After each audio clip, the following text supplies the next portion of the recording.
అదే చెప్తున్నాను. ఇది ఆంధ్రప్రదేశ్కి చాలా కీలకమైనది అది ఈ పర్టికులర్ సినిమా. ఎందుకంటే కోహినూర్ డైమండ్ ప్రపంచవ్యాప్తంగా ప్రసిద్ధి. దాని చుట్టూ దాని రక్త చరిత్ర కూడా తెలుసు. అది అలాంటి కోహినూర్ డైమండ్ మన విజయవాడ కృష్ణానది తీరం దగ్గర మనకున్న కొల్లూరు ఒకప్పుడు వజ్రాల గనులు ఉండే అక్కడ దొరికిన వజ్రం. అలాగే మన మచిలీపట్నం విపరీతమైన అంతర్జాతీయ స్థాయిలో ఎక్స్పోర్ట్ ఇంపోర్ట్కి లావాదేవీలకి చాలా నిలయం అది. సో అలాంటి చోట జరిగే కదా ఇక్కడ జరిగిన ఈ కోహినూర్ వజ్రం వెళ్ళి ఫైనల్గా కులీ కుతుబ్ షా నుంచి మొఘల్ ఎంపరర్ దాకా వెళ్ళి మొఘల్స్ పాలనలో దట్టు ప్రత్యేకించి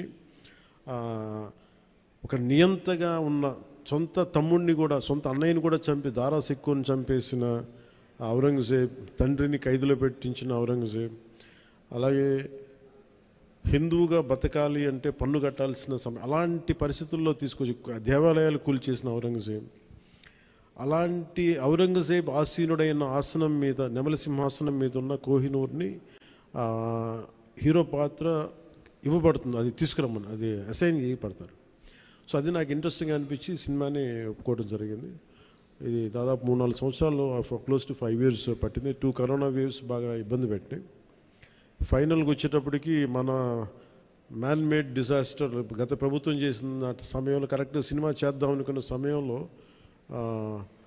చంద్రబాబు గారిని చేసేయడం, నన్నేమో వైజాగ్లో ఇబ్బందులు పెట్టేయటం, వీటన్నిటిలో చాలా డిఫికల్టీస్ వచ్చింది సినిమా పూర్తి చేయడానికి. ఫైనల్గా గవర్నమెంట్ మారిన తర్వాత చేద్దాం అనుకుంటే చేసే టైంకి అడ్మినిస్ట్రేషన్ 6 months తర్వాత కరెక్ట్ ఇక్కడ ఈ ఆఫీస్కి ఈ క్యాంప్ ఆఫీస్ కొత్తపేట దూరంలో ఉన్న ఈ మిడ్ వ్యాలీ ఏరియాలో సెట్ చేసి రోజుకి కుదిరినప్పుడల్లా 7 to 9 మార్నింగ్ షూటింగ్ చేస్తాం. ఎప్పుడన్నా సండేస్ కుదిరితే ఒక రోజు ఒక 9 గంటలు చేయటం అలా జరిగింది.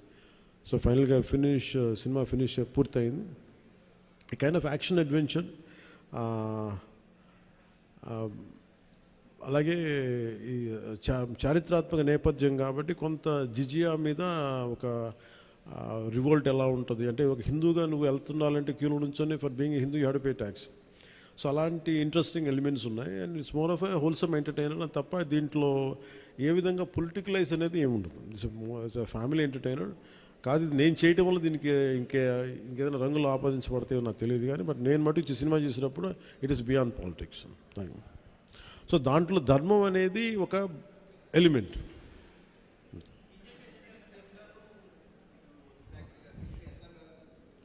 సార్